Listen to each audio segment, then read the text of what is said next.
الحمدللہ رب العالمین والصلاة والسلام علی سیدنا محمد وآلہ واصحابہ اجمعین۔ یا رب لک الحمد کما ینبغی لجلال وجہک وعظیم سلطانک، اللہم لک الحمد حمدا دائما مع دوامک، ولک الحمد حمدا خالدا مع خلودک، ولک الحمد حمدا لا منتہى له دون مشیتک، ولک الحمد حمدا لا یرید قائلہ الا رضاک، ولک الحمد حتی ترضى، ولک الحمد اذا رضیت، انت اہل التقوی و اہل المغفرہ۔ ربنا آتنا فی الدنیا حسنة وفی الآخرة حسنة وقنا عذاب النار۔ ربنا لا تزغ قلوبنا بعد إذ هديتنا وهب لنا من لدنك رحمة إنك أنت الوهاب۔ ربنا هب لنا من أزواجنا وذرياتنا قرة أعين واجعلنا للمتقين إماما۔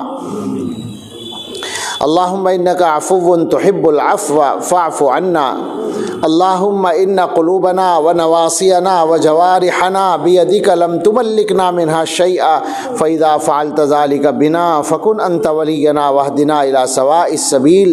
اللهم لك الحمد شكرا ولك المن فضلا۔ اللهم إنا نسألك التوفيق لمحابك من الأعمال وصدق التوكل عليك وحسن الظن بك، سبحان خالق النور۔ اللهم لا تهلكنا فجاءة ولا تأخذنا بغتة ولا تغفلنا عن حق ولا وصية۔ اللهم أعنا على ذكرك وشكرك وحسن عبادتك۔ اللهم أعنا على ديننا بالدنيا وعلى آخرتنا بالتقوى۔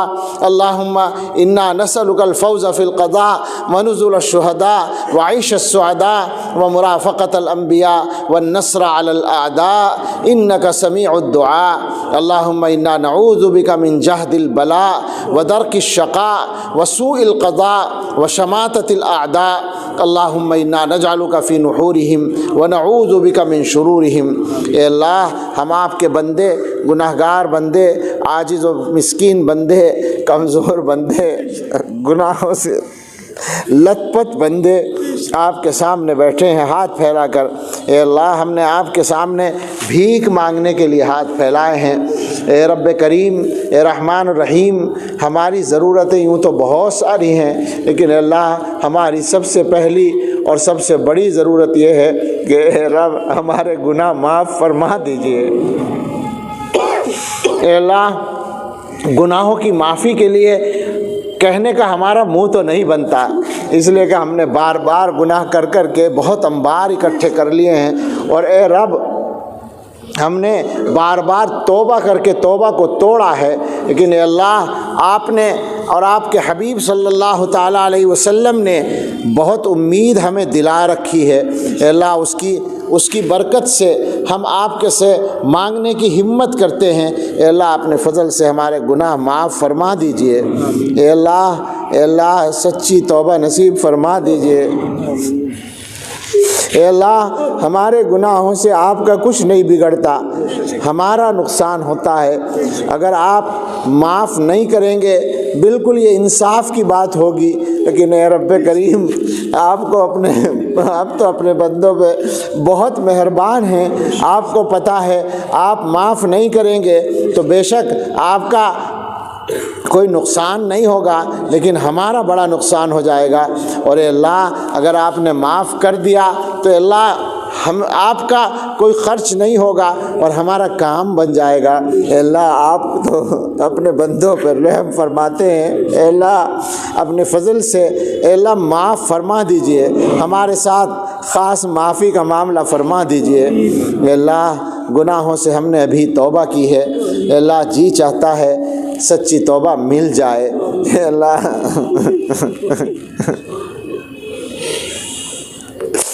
توبہ تو ساری عمر ہو گئی کرتے کرتے، لیکن رب کریم سچی پکی توبہ کی اب تک تلاش ہے۔ اے اللہ، جگہ جگہ جا کے توبہ کی ہے۔ اے اللہ، آپ کے بہت سارے بندوں کے ساتھ مل کے توبہ کی۔ اس مجمع میں بھی اللہ، آپ کے کچھ بندے یقیناً مقبول ہوں گے۔ اللہ، ہم جیسے گناہ گاروں نے ان کے ساتھ میں ہاتھ پھیلا رکھے ہیں۔ اللہ، آج کی توبہ کو سچی پکی توبہ بنا دیجئے۔ اے اللہ سچی توبہ نصیب فرما دیجئے، استقامت عطا فرما دیجئے اللہ۔ اے اللہ دلوں کا حال بگڑا ہوا ہے، گناہوں نے دلوں کو کمزور کر رکھا ہے، دلوں کو سیاہ کر رکھا ہے۔ اللہ ہمارے اور ہماری قوم کے، اس امت کے جوانوں کے، لڑکوں اور لڑکیوں کے، انسانوں کے، مردوں اور عورتوں کے، بوڑھوں اور جوانوں اور بچوں کے ایمان خطرے میں پڑے ہوئے ہیں۔ اے اللہ ہم غریبوں کے پاس ایمان کے علاوہ اور رکھا کیا ہے؟ اللہ اگر شیطان نے ہم سے ہمارا ایمان چھیننے میں کامیابی حاصل کر لی تو ہمارے پاس تو کچھ بھی نہیں بچے گا۔ اے اللہ ہمارے ایمان کی حفاظت فرمائیے، ہمارے بیوی بچوں کے ایمان کی حفاظت فرمائیے، ہمارے رشتہ داروں کے ایمان کی حفاظت فرمائیے، ہماری نسلوں کے ایمان کی حفاظت فرمائیے، پوری امت کے ایمان کی حفاظت فرمائیے۔ اے اللہ ایمانوں کو بچا اے اللہ ایمان بچا لیجئے، اور اے اللہ غلط راستوں پر قدم اٹھنے سے بچا لیجئے۔ اے اللہ اپنی حفاظت میں لے لیجئے، اپنی پناہ میں لے لیجئے۔ اے اللہ شیاطین الجن والانس سے ہم سب کی اور پوری امت کی حفاظت فرما دیجئے۔ اے اللہ جسمانی اور روحانی بیماریوں سے شفا دے دیجئے۔ اے اللہ ہم میں، ہمارے گھر والوں میں، رشتہ داروں میں، متعلقین میں جو بیمار ہیں سب کو صحت کاملہ عطا فرما دیجئے، جو مقروض ہیں ان کے قرضے ادا کرا دیجئے، جو بے گھر ہیں انہیں آرام دہ کشادہ گھر دے دیجئے، جو بے روزگار ہیں انہیں بابرکت حلال روزگار دے دیجئے، جو مقدموں میں الجھے ہوئے ہیں ان سے نکال دیجئے، بری کر دیجئے۔ اے اللہ جو بے اولاد ہیں انہیں نیک صالح اولاد دے دیجئے، جن کو بیٹوں کی تمنا ہے انہیں نیک صالح بیٹے دے دیجئے، جن کی اولاد بگڑ گئی ہے اللہ اس کو نیکوکار بنا دیجئے، جن کے بچوں کی شادیاں نہیں ہوئی اللہ ان کی شادیاں خیر کی شادیاں، سنت کے مطابق شادیاں، اچھے رشتوں کے ساتھ شادیاں آسان فرما دیجئے۔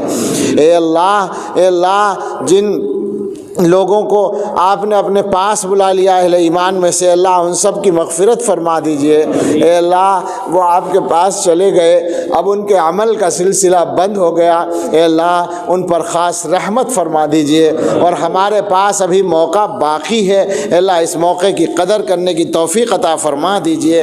اے اللہ ہماری اولادوں کے سلسلے میں ہماری اچھی تمنائیں پوری فرما دیجئے۔ اے اللہ ہمارے کام بنا دیجئے، کام بگڑنے سے بچا لیجئے۔ اے اللہ اس پورے مجمع پر اپنی خاص رحمت کی ایک نظر ڈال دیجئے۔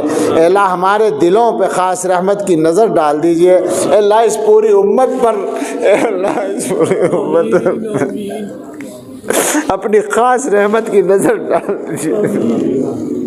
اے اللہ اس وقت کے حالات میں یہ امت دنیا کی اقوام کے سامنے ذلیل و خوار ہو رہی ہے۔ اے اللہ بے شک ہمارے اعمال تو اس سے بھی زیادہ کے لائق ہیں، مگر رب کریم آپ کی رحمت کی امید پر، آپ کے حلم کی امید پر ڈرتے ڈرتے کہتے ہیں کہ اللہ بے شک ہم خراب ہیں، بے شک ہم گندے ہیں، بے شک ہم گناہ گار ہیں، لیکن اے رب دو باتیں کہتے ہیں، ایک تو یہ کہ ہم آپ کو پروردگار مانتے ہیں اور آپ کے سوا کسی کو رب نہیں مانتے، اور دوسرے یہ کہ ہم آپ کے محبوب صلی اللہ علیہ وسلم کی امت میں ہیں، اور اللہ اس دونوں نسبتوں سے ہم دستبردار ہونے کو تیار نہیں ہیں۔ اے اللہ ہم کلمہ پڑھتے ہیں اور کلمے کے دونوں حصوں پر ایمان رکھتے ہیں، اور اے اللہ اس کے علاوہ ہم کسی چیز پر راضی نہیں ہیں۔ اے رب کریم، اے رحمان الرحیم، اپنے حبیب صلی اللہ تعالیٰ علیہ وسلم کی برکت سے، آپ کے طفیل سے، اپنے فضل سے اپنا رحم فرما دیجئے اور پوری امت کے معاملات کو اللہ سدھار دیجئے۔ اے اللہ یہ امت اقوام عالم کے درمیان ذلیل ہو رہی ہے، اے اللہ اس کی سننے والا آپ کے سوا کوئی نہیں ہے۔ اے اللہ دنیا میں اگر کوئی فقیر کسی در پہ جاتا ہے اور وہاں سے اس کو بھیک نہیں ملتی تو اس کے سامنے کئی دروازے ہوتے ہیں، کہیں نہ کہیں سے بھیک ملنے کا یقین رہتا ہی ہے۔ اے اللہ، اے رب کریم، ہم ایسے بھکاری ہیں کہ ہمارے پاس مانگنے کے لیے آپ کے در کے علاوہ کوئی در نہیں ہے۔ اے اللہ اپنے در سے محروم نہ فرمائیے۔ اے اللہ اس پورے علاقے پر پورے شہر پر اپنی خاص رحمت نازل فرما دیجئے۔ اے اللہ جتنے حضرات یہاں ہیں اے اللہ سب کے دلوں کی جائز تمنائیں پوری فرما دیجئے، جو نہیں آ سکے اور آنا چاہتے تھے ان کو بھی ان رحمتوں میں شامل فرما لیجئے، جو لوگ دعاؤں کے لیے کہہ چکے ہیں یا کہنا چاہتے تھے نہیں کہہ سکے یا ان کا ہم پہ حق ہے اللہ ان سب کو بھی ان دعاؤں میں شامل فرما لیجئے۔ اے اللہ ہمارے بھائی یعقوب صاحب اور دوسرے احباب جنہوں نے ہمارے لیے موقع فراہم کیا ان کو ہماری طرف سے جزائے خیر عطا فرمائیے۔ اے اللہ ہم سب سے راضی ہو جائیے، اے اللہ ہم سب سے راضی ہو جائیے۔ اے اللہ موجودہ وبا کی وجہ سے خیر کے جتنے کام رکے ہوئے ہیں اے اللہ ان کو پہلے سے زیادہ رونق کے ساتھ جاری و ساری فرما دیجئے۔ اے اللہ حرمین شریفین کی حاضری آسان فرما دیجئے۔ اے اللہ ہم سب کو ہمارے گھر والوں کے ساتھ وہاں کی حاضری بار بار نصیب فرمائیے۔ اے اللہ مدارس کے نظام کو پہلے سے زیادہ مضبوطی کے ساتھ آزادی کے ساتھ جاری فرما دیجئے۔ دعوت و تبلیغ کے کام کو پہلے سے زیادہ مضبوطی اور رونق کے ساتھ جاری فرما دیجئے۔ اے اللہ شریعت و سنت کے مطابق چلنے والی خانقاہوں کے کام کو پہلے سے زیادہ عمدگی کے ساتھ جاری فرما دیجئے۔ اے اللہ اے رب ہم سب کی ضرورتیں آسانی سے پوری فرما دیجئے۔ اللہ ہمارے جمع ہونے کو قبول فرما لیجئے، ہمارے رخصت ہونے کو مبارک اور نافع بنائیے، جمع ہونے کو بھی مبارک و نافع بنائیے، اور آنے والے وقت میں ہم سب کے لیے خیر مقدر فرمائیے۔ اے اللہ ہدایت کے بعد گمراہی سے بچائے رکھیے، اے اللہ عزت کے بعد ذلت سے بچائے رکھیے، اے اللہ توبہ کے بعد گناہوں سے بچائے رکھیے، اے اللہ صحت کے بعد بیماری سے بچائے رکھیے، اے اللہ اچھے حال کے بعد برے حال سے بچائے رکھیے، اے اللہ نعمتیں ملنے کے بعد زوال نعمت سے بچائے رکھیے، اے اللہ خیر کے بعد شر سے بچائے رکھیے۔ اے اللہ اپنے لیے اور پوری امت کے لیے ہر خیر کا سوال کرتے ہیں عطا فرما دیجئے، ہر شر سے پناہ چاہتے ہیں اپنی پناہ میں لے لیجئے، اور ہمارے لیے اور پوری امت کے لیے ہر آنے والے وقت کو گزرے وقت سے بہتر بنا دیجئے، اور سب سے بہتر ہم سب کے آخری وقت کو بنا دیجئے۔ اللہم صلی علی سیدنا محمد وعلی آل سیدنا محمد صلاۃ تنجینا بها من جميع الأهوال والآفات وتقضي لنا بها جميع الحاجات وتطهرنا بها من جميع السيئات وترفعنا بها عندك أعلى الدرجات وتبلغنا بها أقصى الغايات من جميع الخيرات في الحياة وبعد الممات إنك على كل شيء قدير۔ سبحان ربك رب العزة عما يصفون وسلام على المرسلين والحمد لله رب العالمين۔